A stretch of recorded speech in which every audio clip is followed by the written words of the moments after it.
Le damos la bienvenida a esta hora al doctor Herbert Cuba García, reconocido médico especialista en política de salud pública, comentarista en el portal de opinión El Montonero. Qué gusto saludarlo, doctor Herbert Cuba, muy amable, buen día. Muy buenos días. Y otra vez, a través suyo a todo el país. Antes de analizar el tema sobre el cual usted ha escrito esta semana, la ley universitaria y la especialización médica, me gustaría echarle una mirada siempre al panorama político, ¿no? ¿Cuál es para usted el tema más resaltante de la semana? Creo que el tema más saltante de la semana ha sido la continuación del debate en torno a la situación económica del país. Creo que esto ha hecho, a partir inclusive de la aprobación por parte del Congreso de la República y la promulgación de la ley, que ya ha sido hecho el día viernes, del crédito suplementario y el impacto que esto podría tener en la economía. Como se sabe, también el Congreso de la República se ha encontrado una semana de representación. No ha habido desde el Congreso de la República debates importantes porque la semana el Congreso ha estado, como se dice, sin actividad parlamentaria. Sin embargo, esto ha llevado a conversar ampliamente si es que este crédito suplementario podría o no paliar este problema de la falta de crecimiento económico, o también cuáles serían las alternativas para salir de este impasse o de recesión que tiene el país. Esto creo que es el primer debate económico de fondo que el gobierno no podría seguir con la inercia de que se ha venido llevando hasta la fecha. Va a tener que tomar alguna decisión para tratar de mejorar la inversión pública. Y el segundo tema que todavía se ha debatido durante la semana a raíz de, de esto ha sido la situación del Consejo de Ministros, la posibilidad de que este Consejo de Ministros sea, como se dice, renovado o que continúe, y las baterías han caído directamente sobre el Ahora, ministro de Economía y Finanzas por las cifras que se han obtenido, pero también tiene relación con el enfoque que se tiene para salir de la crisis, sobre todo con la idea de los lotes petroleros que fueron adjudicados a Petroperú. En consecuencia, yo creo que este ha sido el debate mayor y es probable que el día, que la semana que empieza, tenga que ver con la Junta Nacional de Justicia, qué es lo que ocurre ahí, pero el aspecto económico creo que es el que más ha movido ahora, debido a que todas estas críticas que se hicieron contra las mociones del Congreso para pedir el cese de la Junta Nacional de Justicia no ha tenido repercusión en la opinión pública, no ha movilizado por ciudadanía, no ha habido marchas en favor de la Junta actual de Justicia, y creo que eh, solamente falta el conteo de votos al interior del Congreso para ver la decisión que se toma, ahora, al margen de los viajes al exterior, las fotografías con los organismos internacionales de esta comisión, con la finalidad de impedir o disuadir que voten los congresistas. doctor Cuba, Pero parece ser que esto no es un tema de la calle, sino solamente de las alturas de la política. doctor Cuba, lo que sí es un tema de la calle es el tema económico, porque lo que Exactamente. estamos viendo ahora, y aunque parezca ayer, ya por lo menos vemos un primer enfoque de la situación económica, ¿no? Cómo se están afectando restaurantes, ¿no? Emprendimientos pequeños están siendo afectados, ¿no?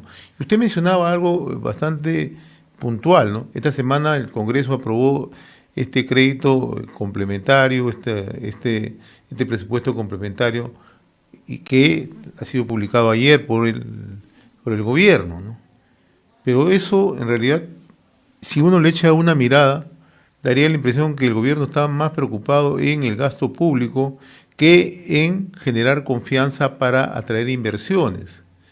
Y un conjunto de analistas ya lo han dicho, ¿no? Si el gobierno no da señales claras, si el gobierno no empieza a establecer un nivel de predictibilidad, va a ser muy difícil salir de esta crisis económica. Uno por el desgaste propio del gobierno, otro porque el gobierno no da esas señales que se requieren para que el inversionista venga al país. Y usted también me mencionaba otro punto, ¿no? Que guarda exactamente relación, ¿no? La permanencia o no de los ministros de Estado en algunas carteras, que tiene relación exacta con el momento político. Mire, hay tres grandes bloques dentro del Congreso que tienen una relación eh, directa con la sostenibilidad del poder ejecutivo. Uno de ellos es el denominado bloque democrático, que son los partidos que sostienen la mesa directiva del Congreso, que son mayoría, e incluyendo ahí también a Renovación Popular, que está en esa mirada. El segundo bloque es un bloque que está en el centro, eh, variopinto, ¿no? Que está muy fragmentado, ¿no? Pero que no ocupa la mesa directiva. Y hay otro grupo un poco más hacia la izquierda, que es el grupo denominado progresista, que es muy pequeñito, y luego el grupo de izquierda. Pero este grupo de izquierda sostiene la mesa directiva con el partido Perú Libre. Entonces, ahí hay un muy buen contingente del Congreso que sostiene la actual mesa directiva. Pero en esta mesa directiva actual se sostiene sobre la base del crecimiento económico. Casi es su, casi es su unión para la mesa, está en la idea de que lo hacen por el Perú, por el crecimiento económico del país. Y el crecimiento económico implícitamente lleva a la reducción de la pobreza. Entonces, esa es la alianza. Sin embargo, si usted tiene un gobierno que no es efectivo en el crecimiento económico, ¿ya? Por un lado. Por otro lado, las señales que presenta, como es el caso, por ejemplo, del tema que hemos conversado, de los lotes petroleros, usted va a tener entonces una mirada contradictoria con este grupo. Y este es el grupo que le sostiene. Ahora, si usted le hace guiños al grupo del centro o al grupo del progresista y usted lleva la agenda por ese lado, entonces lo que va a tener ahí va a ser una mirada un poco incongruente con la mayoría congresal. Ahora, Pero además de eso, si uno mira el crédito suplementario, lo que se ve ahí también es el afán de congraciarse con los gremios así sindicales, es. por el tema de los bonos y todo esto que ya hemos conversado la semana pasada.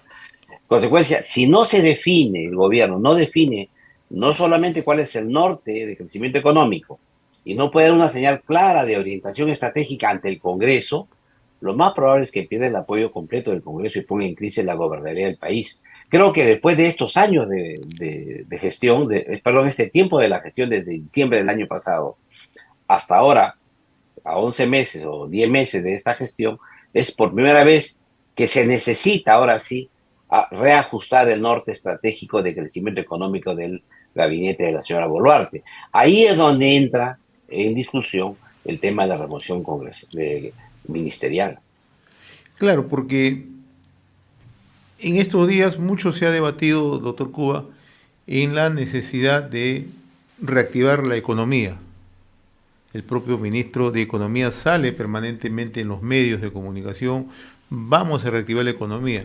Pero cuando uno mira la reactivación de la economía, hoy se da que es una entrega de bonos. Y eso, para el común de la gente, eso no le da una solución. Porque eso solamente alcanza para aquellos que tienen, para la administración pública o aquellos que tienen trabajo, pero aquel que quiere reactivar su economía con sus emprendimientos no lo va a poder hacer. Ya está demostrado que están cerrando pequeños negocios.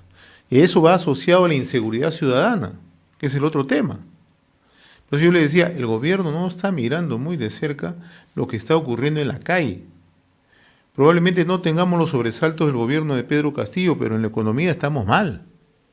Estamos mal y ha tenido la oportunidad de reactivar la economía. Lo más dramático que tiene el gobierno es entrar en el círculo vicioso. Más bonos porque aumenta la Así pobreza. es. Le van a exigir Y más. aumenta la pobreza, menos crecimiento económico, más pobreza. Y este círculo, Así es. que es un círculo nefasto, solo se sale si es que tomas una orientación clara del Claro. crecimiento económico. Y es evidente que requiere pasar sobre algunos mitos que existen en el país, como que la minería y el desarrollo no pueden convivir, como que el empresario es malo y no hay que darle beneficios al empresariado para el crecimiento económico, o también que ser proempresarial o ser o ser libre comercio, son ambos casos siempre negativos para el país, como si la empresa fuera mala per se y el comercio, el libre comercio sea malo pues, per se. O sea, ahí hay temas que se tiene que deslindar al interior del gobierno y se tiene que enfrentar de una vez el tema, porque si no, ¿qué es lo que observamos? Que va a haber un descontento de toda la clase política que sustenta el gobierno y ahí viene esa falta de sostenibilidad para el gobierno y la caída del gobierno. Esto es algo cantado, o sea, esto no se necesita ser experto en nada para darse cuenta que cuando los de arriba no están contentos y los de abajo tampoco están contentos, es imposible gobernar, ¿no? Y ahí va a venir el viejo dicho que tú con las bayonetas puedes hacer todo, menos sentarte en ellas. Y es lo que le va a pasar al gobierno si es que no logra considerar una base social sostenible, económica, que le permita sostenerse en el gobierno. Y aquí la varita mágica, y siempre lo ha sido así, es el crecimiento económico. Si uno mantiene un crecimiento económico arriba del 4%, reduce pobreza, le da dinamismo a la economía, y los debates políticos, como era tradicional en el Perú, iban por cuerdas separadas. Nadie tocaba el crecimiento económico. Pero cuando entramos en un momento en el cual no se toman decisiones para avanzar en el crecimiento económico, no hay pactos políticos consistentes en la orientación para el crecimiento económico, entonces la situación del país se torna complicada. Creo Así que ese es. es el debate de fondo que además Claro. Y no le el está tomando gobierno, atención el gobierno. Excepto yo solamente veo que el, sale el ministro de Economía. A la presidenta no le he escuchado hablar en este debate de fondo, ¿no? Sobre temas claros, sobre señales claras, ¿no? Si bien es cierto, dice, está abierto el país a las inversiones, pero eso no es suficiente. Tienes que dar señales claras y decirle a los empresarios, decir, mire, vamos a acompañar tal proyecto, vamos a sacar tal proyecto. De eso se trata. hay una serie de aristas que hay que tomar en cuenta para esto. Nosotros no somos un mundo aislado, Así es. no vivimos en un mundo aislado y el país tiene un PBI muy chiquitito en el mundo que hace que no seamos tan importantes para ser elegibles en la inversión. Claro. Por otro lado, también hay que señalar que el mundo vive una enorme confrontación política y económica que hace que los capitales fluyan hacia esos lugares donde les den mayor estabilidad y seguridad. Y el Perú debería aprovechar esa circunstancia y el Perú no lo hace. Mira, tenemos inversiones esperando ahí que el Perú le dé las señales que esto funcione. Aquí se ha creado un concepto que en su momento fue muy optimista, que fue la legitimidad social para la inversión, que hace que pequeños grupos ideologizados puedan paralizar inversiones.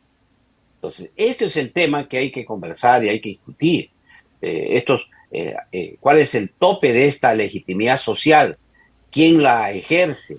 ¿La ejerce los sectores directamente involucrados al territorio, la provincia, la región o el departamento, el país? O sea, ¿quién ejerce esa legitimidad social? Y ese es un tema que se tiene que discutir. No puede ser que una frase gaseosa pueda paralizar inversiones que el país necesita. Pero además de eso, eh, no es incrementando el gasto del Estado que tú vas a hacer crecimiento económico. Ya los medios de comunicación han relatado ampliamente el dispendio que existe en el gasto estatal y no necesariamente mirando las cifras económicas del país que deberían traducirse en una austeridad fiscal, que no la vemos tampoco. No hay medidas de austeridad fiscal. En esta ley del, del presupuesto complementario no se observan medidas de austeridad fiscal. Es cierto que este decreto o esta ley de crédito suplementario ha demorado mucho y ha hecho que quizá las condiciones en que propusieron las normas hayan cambiado en el momento que se han aprobado en el Congreso y esto hace que haya un desajuste, ni aún así ese tema debió preverse o quizás se deba corregir con decreto de urgencia. Es importantísimo que el gobierno dé medidas de austeridad fiscal. Esto es clarísimo. Y el segundo punto que es importante es que dé señales claras Así es. de poder interpretar en qué entiendes por legitimidad social y una vez enfrentar esos lugares donde hay conflictos, que los mapea muy bien la PCM con su tiene de conflictos o también la Defensoría del Pueblo y señalar qué pasa aquí, por qué hay conflictos, porque hay que invertir. Tenemos que salir adelante, tenemos que llegar a acuerdos con las comunidades, tenemos que ser pragmáticos en el Así es. asunto para poder hacer las inversiones que permitan un crecimiento de mediano y largo plazo. Así es. Pero eso no existe. Y grave la situación, porque mire usted lo que ha ocurrido en Ecuador, y esto hay que mirarse en el espejo. La izquierda ecuatoriana pensaba que hackeando el gobierno de Lazo y habiendo llegado la muerte cruzada, le tocaba el gobierno a la izquierda. No, la población es consciente que por ahí no va la ruta. El tema Entonces ha es, votado otra vez por un gobierno ahí de lo centro que, y derecha. lo que exigen es la seguridad ciudadana ahorita. Esa es otra Y agenda de lo que Ecuador. exige la ciudad ciudadana y más inversión. Más diversión, Y claro. esto es la lectura que el Perú tiene Así que es. ver. Así es. No es lo que, no, hoy día veo la prensa y señalan pues con bastante beneplácito que Milei no haya ganado en primera vuelta en Argentina. Pero ojo, no sabemos lo que ocurrió en la segunda. El humor de los ciudadanos de América Latina va cambiando porque se dan cuenta que lo que se necesita es crecimiento económico para poder dar todos el tema de ayuda social. Sin crecimiento económico no puedes dar ayuda social, no hay forma, no hay de dónde, Claro. salvo entrando a otro círculo que veremos luego, que sería el tema de la inflación Claro. y la inflación y finalmente la maquinita, que es lo que finalmente terminan estos procesos que que hacen dádivas con recursos cada vez más escasos. Así es. Por eso es que yo creo que aquí el debate de esta semana ha sido el tema económico y probablemente que continúe todavía en lo que viene, a tal punto que el tema de la Junta Nacional de Justicia ha pasado a segundo plano y creo que sea cual sea la decisión que tome el Congreso, no va a tener mayor repercusión en la opinión pública nacional. Doctor Cuba, pasemos ahora al tema sobre la ley universitaria y la especialización médica, que es su artículo reciente. Aquí lo que paso revista es a la brecha que existe de especialistas para atender a la población. Estamos hablando de una cifra que bordea los 16.000 médicos y señala un fenómeno muy negativo para el país, que es la migración de médicos hacia el exterior. Estos días ha habido inclusive eventos en algún hotel de Lima Metropolitana eh, de personas interesadas en llevarse médicos para Alemania, por ejemplo. Y esto hacen entrevistas con los médicos acá en Perú y les proponen contratos muy favorables para ellos, no solamente para su desarrollo personal y profesional, sino también para sus familias. Esto, como se dice, vienen a reclutar médicos al Perú para llevárselos a Europa. Hoy también hay otra corrida de médicos hacia los Estados Unidos. Entonces, y el Perú necesita especialistas. El Perú los produce. Tenemos una formación médica prolongada que hace que tengamos médicos preparados. Tenemos un sistema en medicina que los médicos que egresan de las universidades tienen que dar un examen de suficiencia profesional y esto les asegura un nivel de capacitación que está a la par con países desarrollados y eso hace que los médicos sean muy requeridos en el exterior. Esto se tiene que de una vez resolver mediante el proceso de especialización profesional médica que hace que los médicos sigan áreas que son necesarias para ellos. Y el Perú, para los médicos, se ha generado un sistema que es contrario, discriminatorio inclusive. Por ejemplo, si usted tiene una profesión de periodista o tiene una profesión de abogado o tiene una profesión de eh, enfermería, usted puede tranquilamente hacer una especialidad en 12 meses académicos, con 40 créditos, con una tesis o un trabajo de investigación y es titulado y es especialista. Sin embargo, al médico se le exige para el mismo título un programa de residentado, 3 años a 5 años de capacitación, ¿no es cierto? Con que le dan el título, etcétera, para poder obtener el beneficio luego en el trabajo de un bono que ya lo ganan aquellos que tienen 12 meses académicos. ¿Por qué? Porque ese modelo ha hecho que se aplique, a pesar de que la ley no lo dice, la ley da la posibilidad de tener las dos formas de especialización, sea por residentado médico, sea por la especialización regular. A los médicos se les cierra una de ellas simplemente para dejarlo en una complicada especialización solo subvencionada por el Estado. En consecuencia, la producción de especialistas es muy baja, no hay el número importante que el país requiere, que requiere más de 16.000 especialistas, y los pocos que tenemos migran al exterior. Yo creo que en ese interín, mi reflexión es que deberían sentarse a conversar la SUNEDU, las universidades, el Ministerio de Salud, el Congreso, inclusive si es posible, a tratar de resolver de una vez cómo hacemos para aquellos profesionales que ya se desempeñan en la especialidad puedan fortalecer sus capacidades con cursos que den las universidades a través de esta modalidad regular de especialización que tienen todas las otras carreras profesionales y puedan obtener el título de especialista.